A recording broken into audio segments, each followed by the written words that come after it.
America's most beloved president and top speaker, Abraham Lincoln. How did Lincoln prepare his speeches? Lincoln thought about the speech even when he was working hard at his usual tasks, eating, walking down the street, or milking the cow in the barn. In fact, even when Lincoln was taking a walk with his children, he walked along by himself as he was immersed in thinking about his speech. In the middle of this thoughtful, thought-making process, he wrote notes or thought of short stories on everything he could reach, such as an empty envelope or a piece of paper, or a piece of paper torn from the envelope. He put them in a hat and spent his free time organizing them and editing them in a form suitable for speech and publication. At a joint forum in 1985, Senator Douglas reused the same speech wherever he went.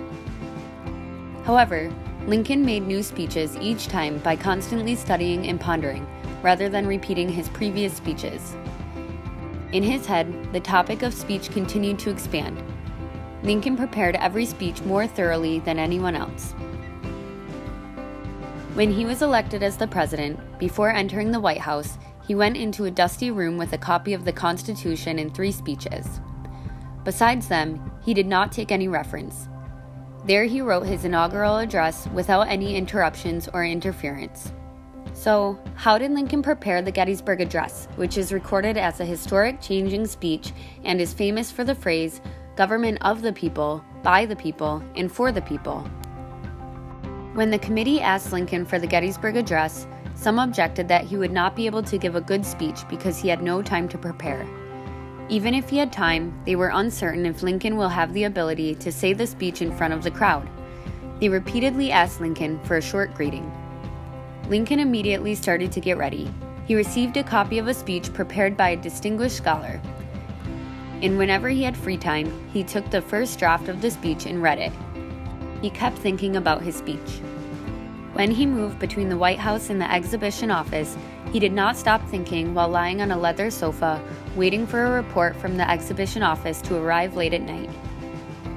He wrote the draft of his speech on a large piece of paper and carried it in his tall silk hat. He constantly thought about the speech and embodied what to say. Lincoln was working on his speech until late at night before the Gettysburg Address. He even called on Secretary of State, who was staying next door, to ask for feedback. After the next morning's breakfast, he continued to polish his speech, and the work continued until the time has come to attend the event. Lincoln had only 10 sentences before he came onto the podium, but he was making his short speech, which was to be remembered forever. Lincoln had amazing power when he spoke about slavery and the federal government. Why is that? That's because he was pondering this issue constantly. He usually laid the foundations of his speech on the scale of thinking as he continued to expand his thoughts, and although it was a short speech of 2 to 3 minutes, his speech went through a lot of polishing in practice and is still remembered by many. It is essential to communicate your thoughts clearly. Let's take advantage of Lincoln's speech preparation tips to train us to speak our mind clearly. Lincoln's first secret: set the stage for your speech with a series of thoughts. Lincoln's second secret: fix your speech, get feedback from others, and practice. If you are about to make a speech in front of many people, let's get ready instead of get worried.